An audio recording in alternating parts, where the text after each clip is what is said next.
Welcome. It's Wednesday, 14th of July as we're recording and broadcasting this show. And I want to wish you a very warm welcome to this week's episode of The Shortlist. I'm Johnny Campbell. I'm your host of The Shortlist. I'm also the co-founder and CEO of Social Talent. And this week, we're going to be discussing the gap. What is the gap? Well, the gap is about navigating times of change. I don't think it's going to be difficult for you to remember the last time you had to navigate a time of change. You're probably doing it right now. And you've been doing it, no doubt, for the last 16, 17, 18 months. We all have as an entire planet. And throughout a person's life, we're met with many, many transitions. And regardless of, a significant life change being a positive thing or a negative thing, people can really struggle between their familiar old world and the unknown. And this can be true for employees in particular who are transitioning through perhaps their career cycle. They might be looking at a new job, trying to find a new role, onboarding in a new position, looking at their progression, or offboarding from a team, a role, whatever that might look like. So today, our guest brings with him significant insight on how best to manage these types of situations. Our guest today is Kevin McNulty, and he's a speaker, coach, and author of a great book called The Gap Between Two Worlds. And it's a book that guides readers on how to turn difficult life transitions into personal growth experiences. And Kevin is joining us today live, if you're listening live on the show on LinkedIn or YouTube, or if you're listening on Apple, Spotify, or whatever you listen to your podcasts, joining us live to share how leaders and individuals can strengthen their resolve and provide stability when it's perhaps lacking.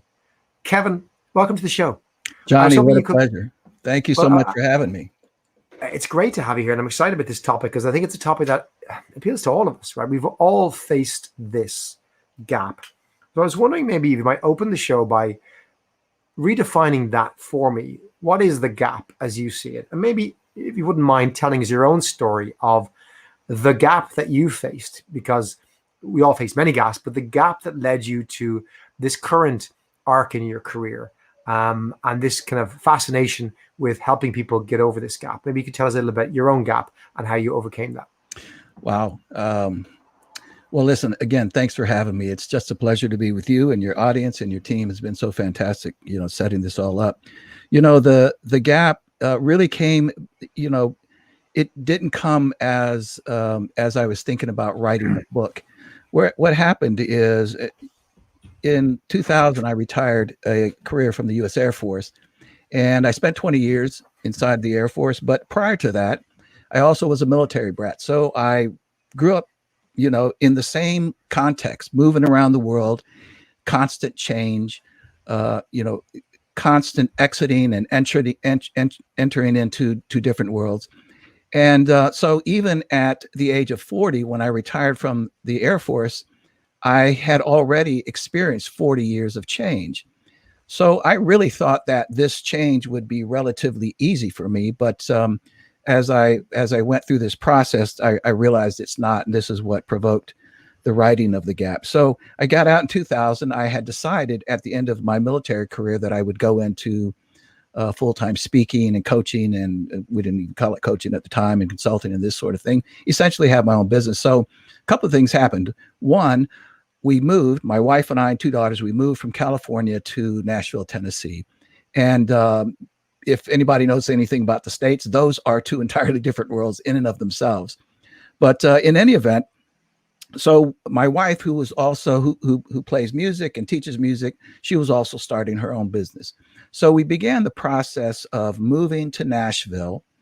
We weren't from here, so it wasn't a place that we were really that familiar with. It was one that we had just selected. But in any case, so we got out, we moved here, and I was, of course, incredibly excited about this new world, if you will. And to make a long story short, as time went by, we had really downsized our entire life.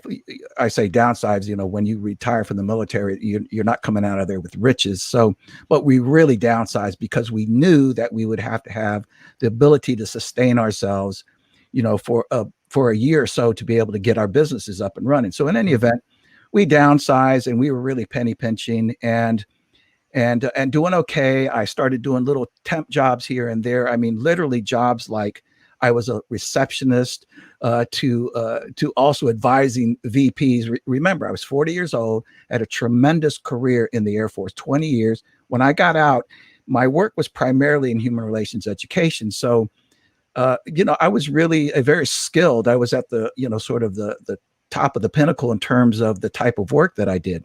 So I had a lot of skills. In any event, I move into this transition.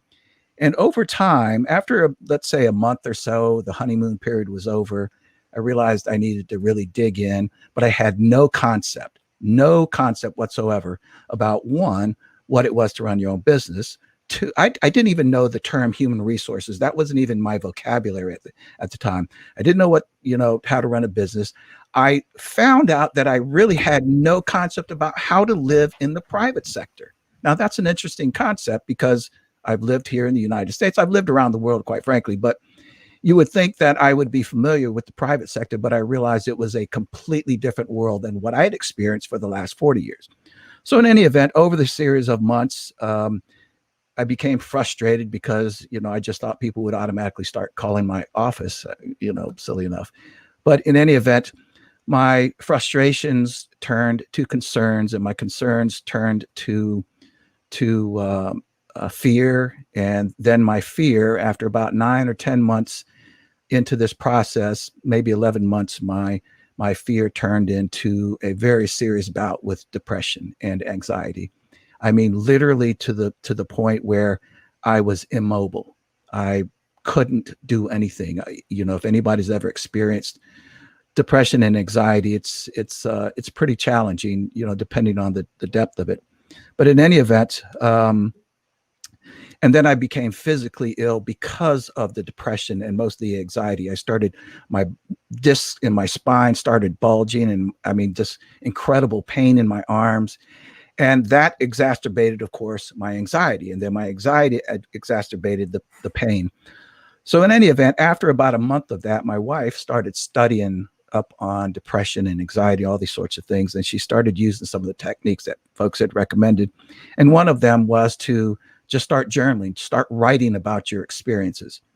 And so she really pushed me out of the house and said, Kevin, from this point on, I want you to go out, go to Starbucks or something and just open your laptop and just start writing what you're feeling. Doesn't matter what it is, just start writing. And I started doing that.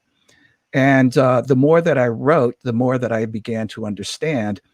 And I will also say it's very important to also know that in the early 80s, I started studying personal growth and personal development, Wayne Dyer, Tony Robbins, Covey, all the greats.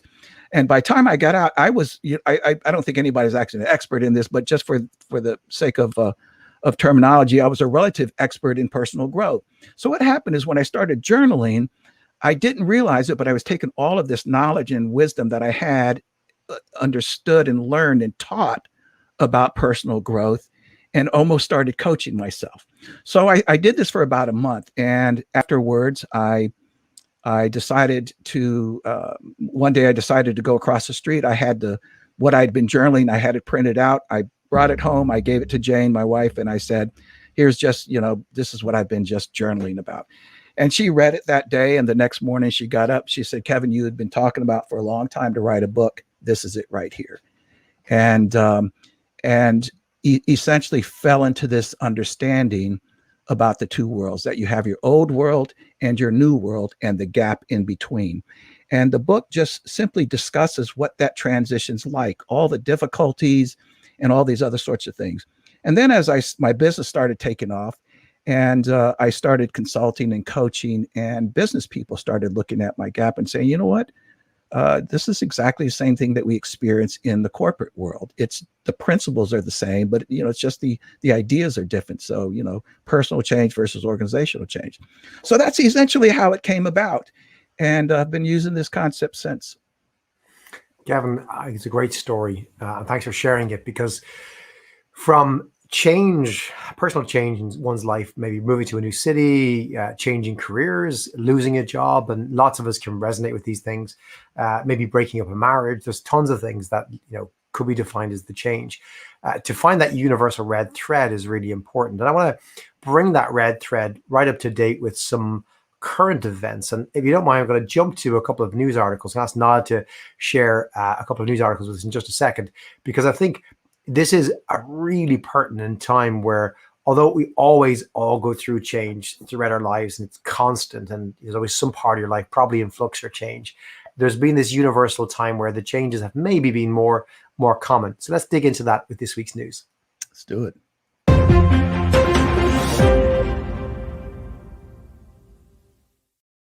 And the first news article I want to bring up, and it comes from Deloitte. Deloitte have, for the last 4 years, published a global resilience report. And they recently published their latest 2021 resilience report, Kevin. And this is something that we both read in advance, and we're going to share a link out in the show notes, but also live on LinkedIn and YouTube to those listening live. And I'd love those listening live to jump in, share your thoughts or comments around gaps in your life, or perhaps how this story here might relate to you. But Deloitte, we're talking about resilience in organizations. And this is probably the best year to really talk about it, because 2020 to 2021 tested the resilience of a lot of senior leaders and their organizations. And the study focused on what they call CXOs, so it could be CEOs, CFOs, CROs, whatever letter you want to put in for X. And they surveyed a whole bunch of CXOs from different organizations to understand what the previous year, so 2020, really looked for them in terms of resilience.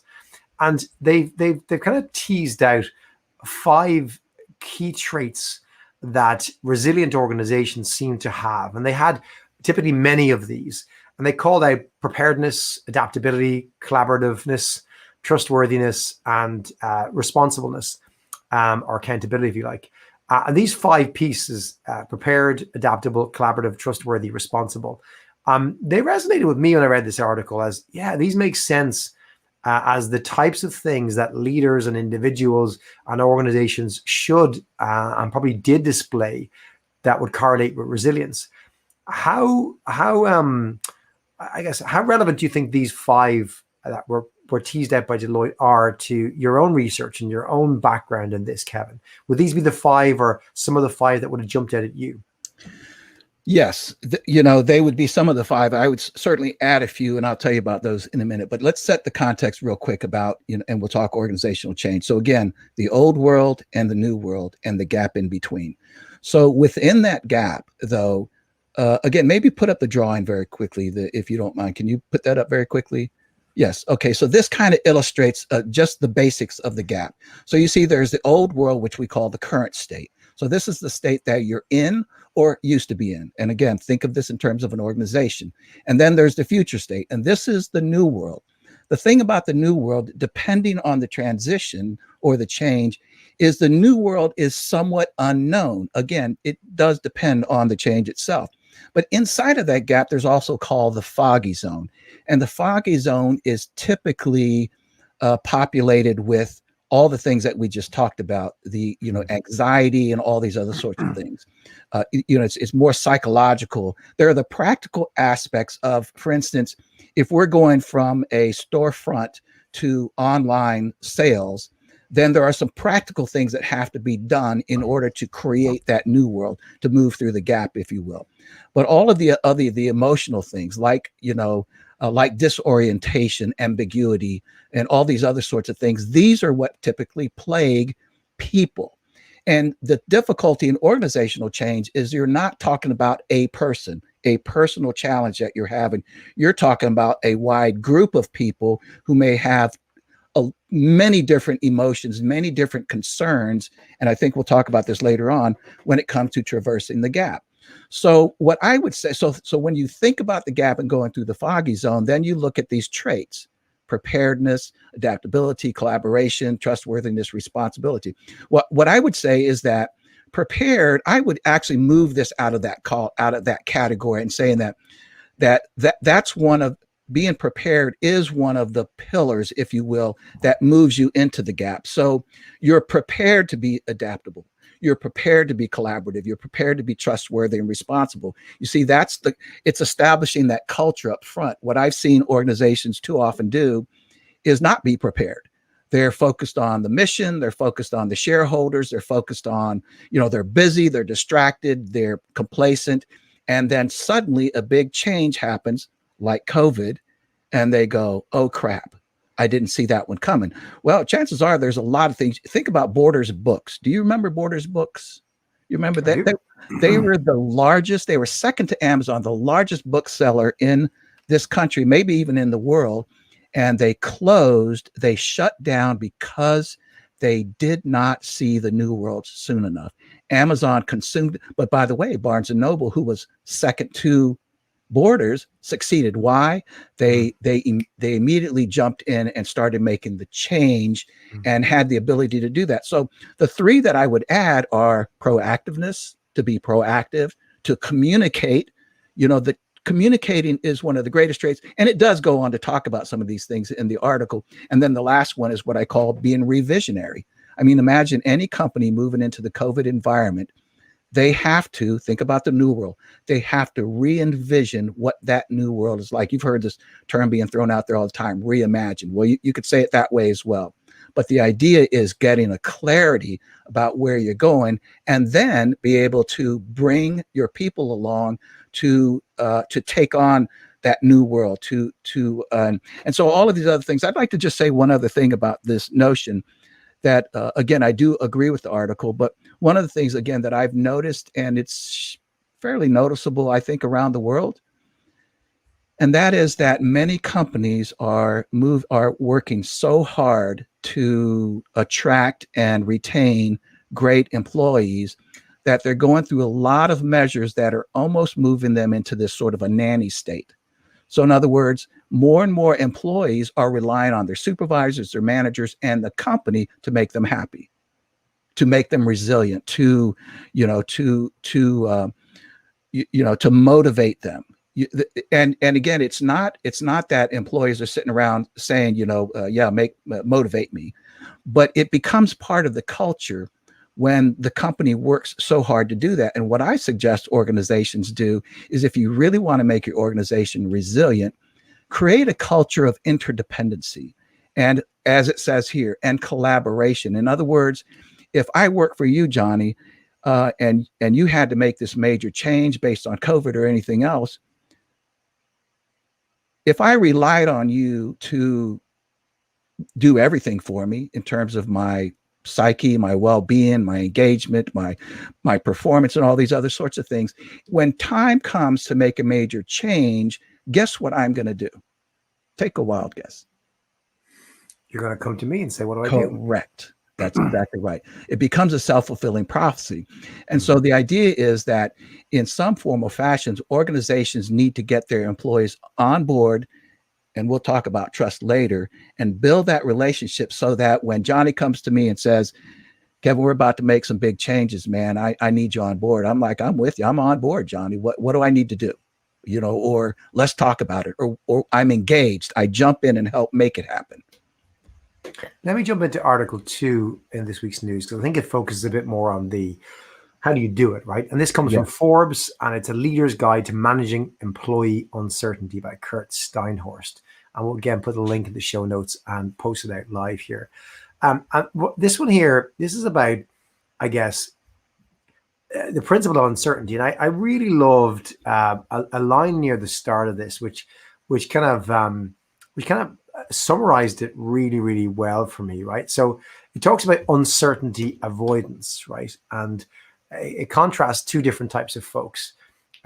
So it talks about people with high uncertainty avoidance. So they will avoid uncertainty as much as possible. And it says those folks will see what is different as dangerous.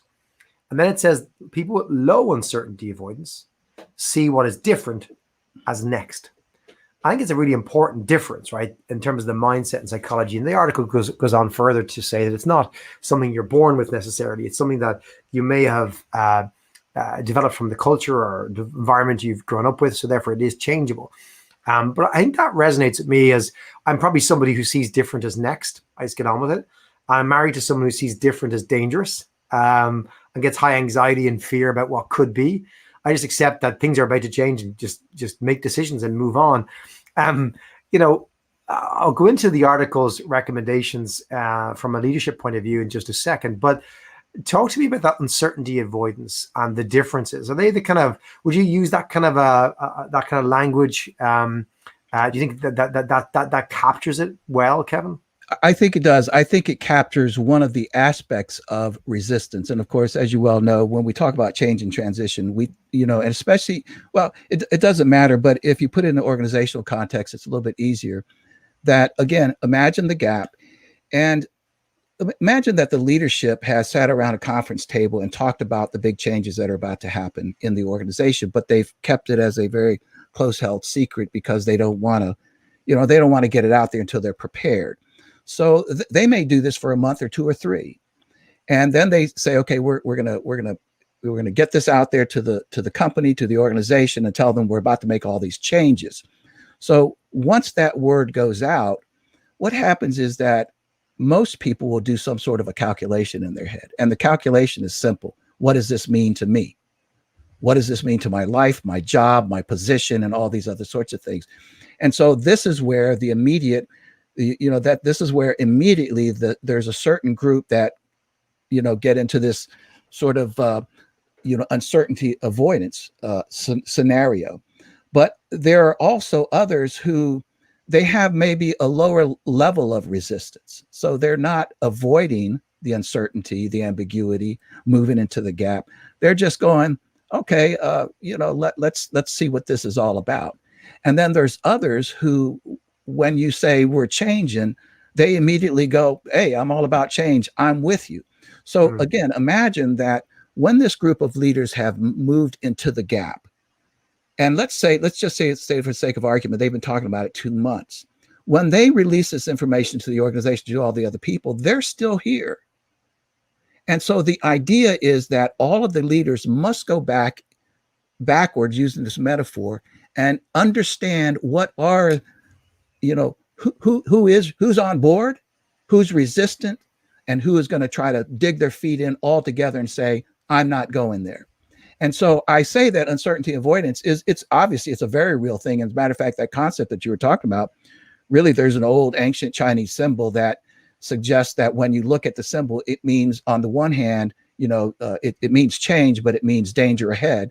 But in the same breath, it also means opportunity ahead. So it's sort of that same concept. And they're talking about the psyche. So I would agree with uncertainty avoidance. I just suggest that that's one of the many forms of resistance that you would find in your organization or in your family or whatever the case might be. The article points to 4 tips, Kevin, of how leaders can lead through uncertainty. I'll summarize them quickly. One is to model calmness and clarity. They use the phrase "keep calm and carry on." I'd say it's more than the World War II slogan, right? It's still the best advice for leaders during crisis, so that being calm. 2, cultivate curiosity. So it's saying, after being in survival mode for so long, make sure give people a bold project just beyond their reach. And yes, there's no better way to kind of generate much needed momentum than having a clear focus. 3, being more human-centric. Add humor, empathy in terms of your communication, your language. And 4, prioritizing time and space to focus. Get people together, let them, disconnect or do focused work as well. So these are kind of 4 tips that this author gives, and I think they're, none of the 4 tips are bad at all, and they're good tips. But what would your advice be to leaders, just to focus on those folks for the moment?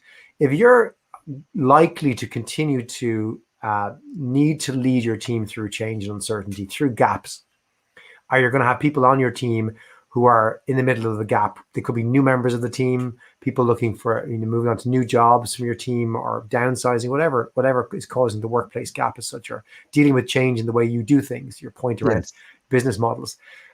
What has been your learnings over the last number of years as to how leaders can best deal with these types of situations? What kind of behaviors should they model? What kind of things can they do that work? It's a great question. Maybe another way to look at that is think of another metaphor of a leader who is leading a group, a team, or a group of people through a rocky canyon, cliffs, or something like this, and it's pitch dark, and they have to get across from one point A to point B, and it's pitch dark. And so no one can see anything. No one actually knows where they're going. They don't know which way to go, but it's the leaders or the leader or the leader's responsibility to get these folks across there. What sort of traits would help this leader get this team to move? For starters, if you've ever been in pitch dark, it's, even if you're in a room that you're familiar with, it's just, death defying. I mean, you don't know which way to go. You don't know if you're how close you're to the wall. And so then you have to start with ideas like trust. Building trust, instilling trust and trustworthiness into your people, into your organization, so that they trust your leadership. They trust the vision that you have, and they begin to follow you. The other thing is that in times of change, transparency and communication are hallmarks. It's probably the one place, Johnny, that I find organizations, let's just say, not doing well enough, is that they want to protect the employees from themselves, or they don't want some sort of a catastrophe to take place, people to freak out and flee or do whatever the case might be, which I get that. And I think also in that article, they talked about sort of this clear and calm demeanor. I think emotional intelligence is very, very important, but you have to be able to also describe to the people. I mean, think of COVID, the panic that took place amongst so many organizations. And I get it. I mean, I panicked, to some degree, because we had no clue, none of us, where this was all going. And so now, again, the leadership, they certainly want to display that level of calmness and emotional intelligence, but on the other hand, they also want to convey the sense of urgency that needs to take place here. So I would say, certainly, trust is the biggest one. But again, you don't start, you don't, and sometimes this happens that leaders, they realize that there's no trust there once they've hit this change. And they're like, wow, people don't trust me. Well, that's sort of like being married for 20 or 30 years. And then your spouse comes up to you and says, listen, I don't like you anymore. We just, this is a disaster, and I don't trust you. And so I'm leaving. And then over the next, what does the other spouse do? They try to repair what's been going wrong for 20 years in about, 2 weeks. They try to hurry up and build trust and build relationships and all these sorts of things. And this is just a classic mistake that organizations make. And they do it for good reasons, because they're busy and sometimes complacent and sometimes distracted. And they're all sort of, operating around this, the tyranny of the urgent. And Covey describes this a lot. Stephen Covey describes this a lot about understanding what is important and what is urgent. And that oftentimes those things that are most important get pushed to the background, like building trust and relationships. And then suddenly it becomes urgent in the time of change. So I say establish these things before the change takes place. And then when the change begins to take place, communicate. Here's where we're going. Here's what it means to you. Here's how long we think it's going to take. We want you all on board and to help us think as well. We need you as bad as you need us to make this organization run well in a COVID environment. Now think about that messaging that's going on. It's not, hey, everybody, or as they say in Tennessee, hey, y'all, we're going this way, and you all just follow me. And then they're like, hey, where's everybody at? Rather, this concept of, I need you. I need you as a team, as an employee, no matter where you are, to help us get through this. All of our lives dependent on it. You see the difference between the communication and the transparency going on, some vulnerability going on. It's a powerful way to operate. is that it probably came home to roost for so many of us last year. I remember myself and our leadership team at the end of February and beginning of March last year, and the decisions we had to make and the steps we took. And hopefully, time has proven that they were the right steps for us. And, whilst I perhaps didn't go in with a roadmap, the elements you're speaking about there, trust, transparency, we were transparent in saying we didn't know what would happen, because I think it would be foolish to say you did. Correct. No, but we did say we had a plan, and we explained the logic of the plan. We rolled out the decision-making framework we were going to use. What was the framework for job losses? What was the framework for, what would be the trigger to signal further cuts or changes? We were transparent, and then kept the team up to date as to those metrics. And I think that's as good as you can get.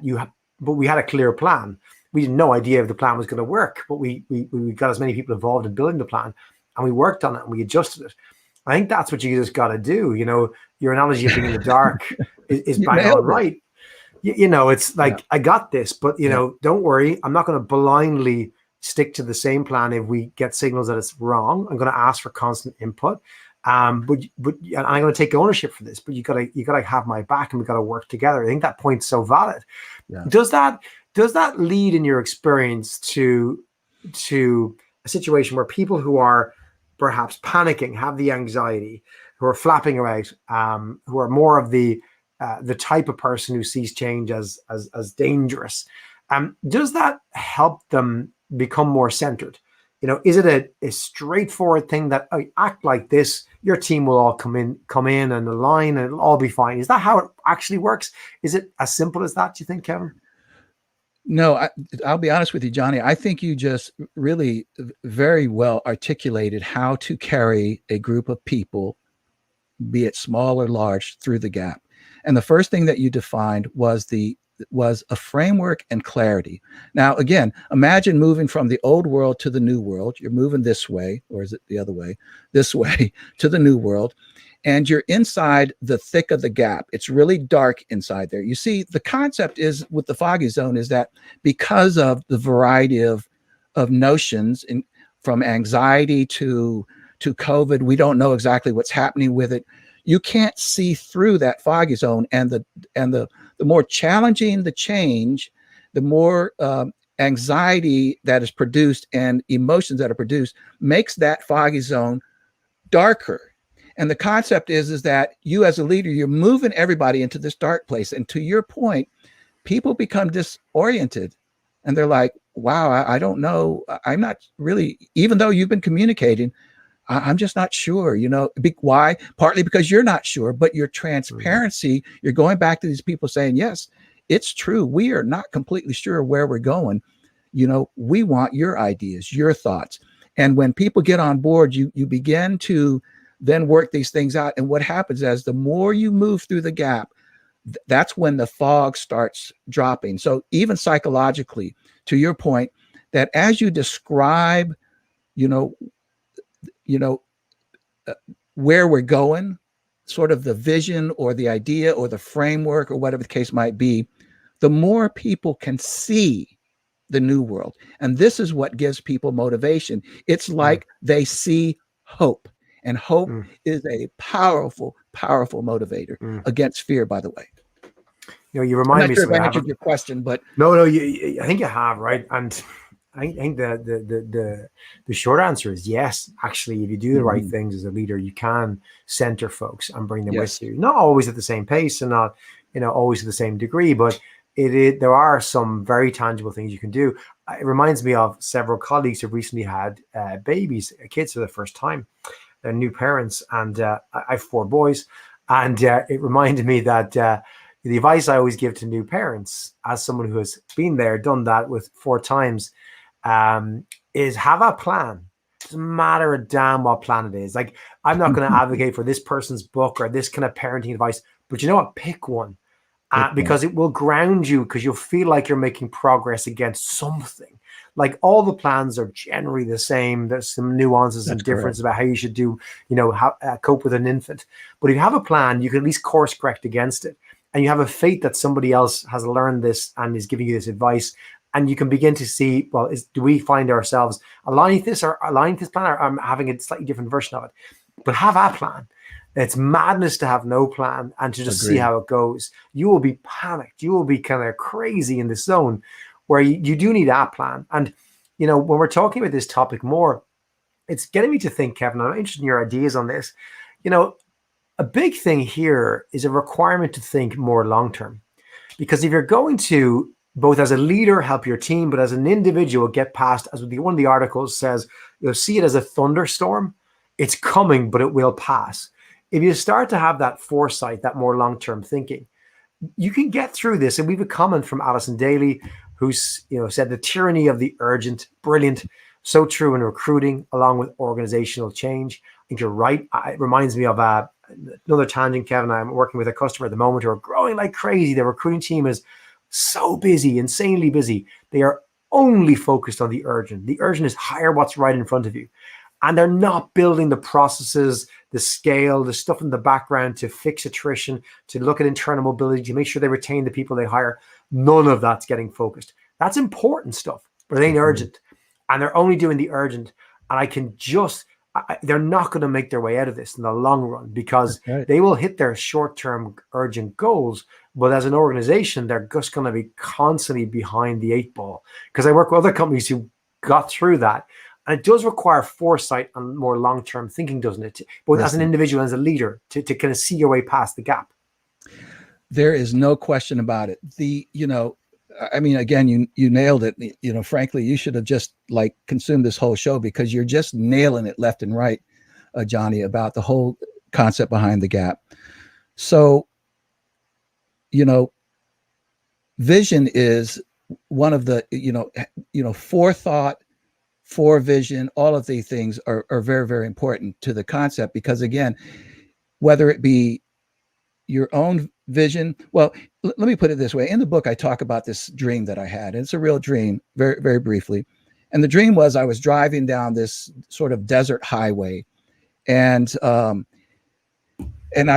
was headed to Las Vegas, and there were these signs along the way telling me Las Vegas, X number of miles or whatever.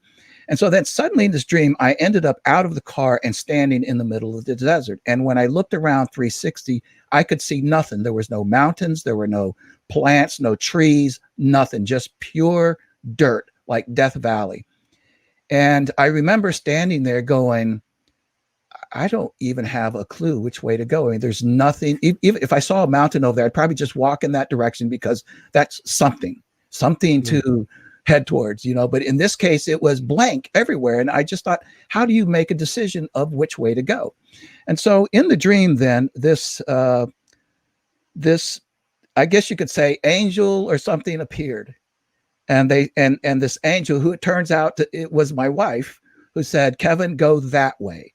And I remember questioning this person, this entity, saying, what's that way? It looks the same as the other ways, Trust me, Las Vegas is that way. So I started walking, and I continued to walk. And again, to make a long story short, one evening I was sitting, resting, and this person who had been talking to me all along was there. And I looked up and I saw this very faint light in the sky, way off in the distance. So faint, I really had no idea what it could be. And I kept looking at it. And this person said to me, yes, that's Las Vegas. And I said, how do you know? I mean, honestly, he said, trust me, it is Las Vegas. Keep walking that way. And so again, then the story got to the point where I got close enough that I couldn't see Las Vegas, but it was apparent. The closer I got, the clearer it became. It still didn't look like Las Vegas, but it became clear that was Las Vegas. And the concept became that the more I walked, the clearer it became. And this is what leaders are trying to do, is they're trying to. Now, let me just jump back to the sort of the one illustration about the clouds. I think it's a worthy illustration that I've used it. I mean, many of us used it. Hey, it's just a dark pier. There's just a thunderstorm going over, and it will pass. And of course, that's a true principle, if you will. But there's another one out there as well that I would add for your listeners to take into consideration, and that is the notion of the bison or the buffalo. it was always known by the Native Americans here in America that cows, when the storms come and cows run away from the storm, they head away in the opposite direction. But buffalo do exactly the opposite. They turn around and face the storm and push through it, and therefore get through the storm quicker. So it's a different sort of a messaging that you might be giving yourself or your employees that, yes, this is a storm and it's going to pass over us, but we're going to turn around and we're going to face it. And we're going to again, you can hear the different type of messaging that we're going to be proactive here. We're not just going to, bury our heads and just wait for it to go over. No, we're going to take it on. There's another quick saying that they say, if you find yourself in hell, don't just stand there, keep moving, do something, you see. And this is really the concept, and many, there's so many great stories about people and organizations who did this in the COVID environment. They did not stand around and just wait for the storm to go. They took it on, like your organization, by the way, Johnny. I think what you're saying resonates massively. We've got Kathy Iverson, who's listening live, who's commented, removing obstacles for the team during change is a challenge. Mm-hmm. And she thinks that it's where you see resistance, and that's part of the uncertainty. And it reminds me of two of our kind of learning colleagues on the social talent platform, Jason and Linda, who we had on the show at the beginning of the year, who commissioned a really great piece on leadership with remote teams for us. And both Jason and Linda speak of a cultivation mindset or a growth mindset, if you like. And that's, you're a big believer in this. And it's, to Kathy's point, it's an acknowledgement that everybody, wants to achieve something, wants to develop, wants to grow, and no one wants to be caught in the desert stuck. So whilst we may have, to use the analogy of one of those articles we spoke about earlier, you may have two different mindsets or extremes, which is the person who just has fear of what's next, or of change, and the person who sees change as what is next. That may be a reality. I think that the challenge is when businesses see blockers, and we use that phrase in business. Who's the blocker? And I think to Kathy's point, listen, no one wants to be a blocker, right? And the obstacle is their brain, perhaps. That's right. their fear. And you've got to, because fear is an obstacle you need to remove. So is not having the right technology. So is not having the right training, right? But fear is an obstacle. And a leader's job in that growth or cultivation mindset is to remove obstacles and to also give them the water, if you like, to grow, the ingredients they need to grow. Everybody wants to grow. Nobody wants to be stuck in the foggy zone. Yes. Right. And I think to see it as someone's problem that they're stuck there, or they want to be there, or they are a blocker, I think that itself is just symptomatic of a lack of growth mindset, because you see people as blockers, as opposed to saying that's somebody who's in the fog. They don't want to be in the fog. What's blocking them, and how can I remove that? I think that's the kind of mindset that's required both from a leader, but the individual. No one sits there going, I love being in the fog. The gap is brilliant, Kevin. I've been in the gap so many times in my life. I love being in it. We all hate the gap. It's horrible. We hate the thunderstorm, right? And I love again, to use one of your analogies, I love the bison versus the cattle analogy. Do you run away from it? It'll still pass, but it'll take longer. Or do you run into it? I think that's smart. It's kind of, let's embrace this. You're going to be scared regardless. But also, who around me can help me do that? Give me the tools, the confidence, the support to get through the gap. That's exactly right.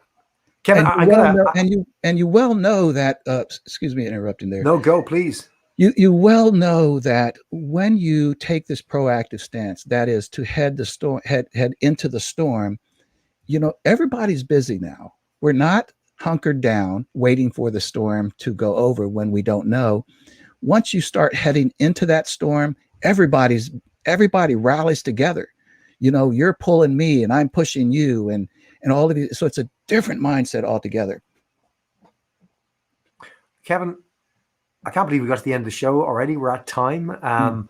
It's flown. We could chat about this for ages. We could keep going, telling stories about gaps, getting more input. Thanks to all our live listeners as well, who contributed their comments and questions. Two last questions for you. One, if any of our listeners or audience want to know more about the book, where can they find it? What's it called? Give us a quick reminder.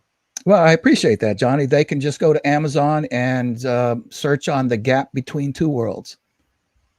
I love that. The Gap Between Two Worlds, available on Amazon or any good bookstore. And then my last question to you, and we ask every guest who comes on the show, is to leave us with their piece of advice for our shortlist. And I'm going to hand it back to you. What advice would you give to our audience beyond what you've already given so generously, Kevin, either from your own experience or that's been handed down to you over the years? Wow, that's a tough one. I think my advice would be, if I can put these in the right words, is that, and you kind of talked about it a little bit here just now about the mindset.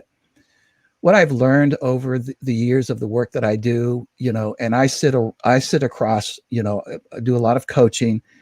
I sit with a lot of people, talking about their struggles. And the biggest impediment, hands down, that I see with individuals, leaders, whatever the case might be, is ego. Ego, as we all well know, ego, we all have an ego. We have to have an ego. Our ego protects us in some ways, but what too many people are allowing is their ego to be in front of them. And so every time they walk into a room or walk into a situation, the first thing you encounter is their ego, unchecked ego. And the reason why I say this is because, you see, the ego, and by the way, I learned this from experience. When I got out of the Air Force, I was the top of my game. I really was. And I thought I was all that. And then when I got in the private sector, I realized people couldn't give a rat's ass who I was or how many stripes or whatever I had. And I quickly understood that my ego was holding me back. And the problem with the ego is it does not allow you to be humble. It does not allow you to be transparent. It does not allow you to be vulnerable. And all of these are so important to, as you said, the growth mindset. So I would suggest to people, whether it's in times of change or whether it's about leadership or whatever the case might be, to begin to explore your own ego and how much of that is shaping you, is protecting you from things that you don't need to be protected. So if I'm in a big time of change and I'm really, really stifled and hurt and depressed and anxious, if you're my best friend, Johnny, maybe I wouldn't have done this 20 years ago, but now I would call you up and say, Johnny, man, I'm in a bad spot, man. I need your help. I couldn't do that with a big ego. So that's my advice, framed as such. It's brilliant advice, Kevin. It's something I'm still learning. The older I get, Kevin, more experienced I get, the more my ego shrinks. And I'm proud of that, because it was too goddamn big in my 20s and 30s. And you see your place in the world and you see what others have done and go, it's okay. From humility, you have more learning, so much more learning than from a position of ego. Kevin, thank you so much for joining us, for sharing your insights. We've got lots of comments from lots of users saying thank you, always insightful. Thanks, great engaging session. So we really, really appreciate you spending your time with us here today, and wish you a really good day. Kevin, thank you. Johnny. It's an honor, and really it's my privilege. Thank you. And thank you for listening. The Shortlist is a weekly show. You can find us live every Wednesday at 4 p.m. UK time. That's 11 a.m. in the East Coast, 8 a.m. in the West Coast of the US. Broadcasting live on LinkedIn on Johnny Campbell, my own profile, or you can find us on YouTube /social talent, where we take your comments, opinions live and bring them into the show. Or you can listen to the podcast, which is available Wednesday evenings or Thursday mornings on Apple, Spotify, or wherever you get your podcasts. You can find out more about the show by going to socialtalent.com /the shortlist. And please come back next week, where we're going to be joined by two speakers talking about pathways to employment. I'm really excited about this show next week, as it's really to the heart of what we try and do here in Social Talent. But also, I know many of you who are listeners working in the TA and recruiting and talent industry, is how to basically create pathways to employment. And that's going to be our topic next week, is how do we create opportunity for the most marginalized in society. I'm going to be joined by Siobhan Sweeney from the Open Doors Initiative here in Ireland, and Richard Bradley, who runs Kelly Services in the UK and Ireland. And we're going to be talking about how the Open Doors Initiative in Ireland has helped marginalized individuals from a number of communities, from communities of those who are disabled, from the immigrant and refugee community, and from the traveling community in Ireland to find opportunities, and also to hear how Open Doors are helping with them. But also we'll be talking about a new initiative that we're working on with Open Doors and also with Kelly Services and others to try and create real, genuine opportunities for individuals who are out of work, who are marginalized, to turn them into recruiters and sourcers and give them real employment and opportunities that we're going to be kicking off next week on our show. So join us for your support to hear more about how you can hire some fantastic recruiters and sourcers that will be coming out of that opportunity over the coming weeks. But do check out all of our show lists on socialtalent.com/the shortlist. Subscribe for the show. And I want to give a shout out and thanks to our team who helped put together this show live and also the podcast. And they are our producers, Niall Hewson and Shannon Lawless, and also our researcher, who's David Deedy, who helped put this show together and make it a fantastic, well-oiled machine that I just turn up for every single week. So huge thanks to the team in producing a great show. And again, thanks to our guests today for bringing some great insight, hopefully to you, the audience. And again, thanks to you for joining us. We'll see you next week. And hopefully you'll take that advice, put ego aside, bring more humility, and have much more of a growth mindset.